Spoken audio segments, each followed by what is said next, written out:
হচ্ছে তাল পাতা, এই যে আঠা, এই আঠা সবাই এত বড় দিবে না কিনলেও চলবে, এইটার একটু বড়টা কিনবে আঠা। তারপরে এই যে কাঁচি, ছোট কাঁচি, বড় কাঁচি, একটা চাইনিজ খেলা ছুরি, আঠা তোলা একটা কাঠি, পেন্সিল, এগুলো। এবার এই তাল পাতা, শীতল পাটি, এগুলো দিয়ে আমি কি দেখালাম, একটা ফ্লাওয়ার ভাস, মানে এগুলো পেন্সিল ছুলে ফেলে দেয়া, এগুলো হচ্ছে পেন্সিল ছুলে ফেলে দেয়া পুরোটা।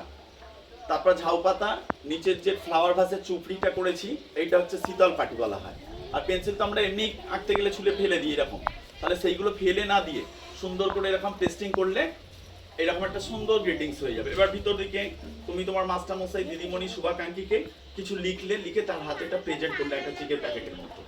এবার সবাই তোমরা বুঝতে পেরেছো, সবাই দেখতে পেয়েছো, সবার এটা এ করেছো, সকলে তোমরা বুঝতে পেরেছো তো যে কাজটা আজকে দেখালাম? ঠিক আছে, থ্যাংক ইউ। তোমরা সবাই বাড়ি থেকে করে আনবে কিন্তু, ঠিক আছে? আর র মেটেরিয়ালস আমি তোমাদের দিয়ে দিচ্ছি একটা করে কাজ করার জন্য বাড়িতে। ওকে।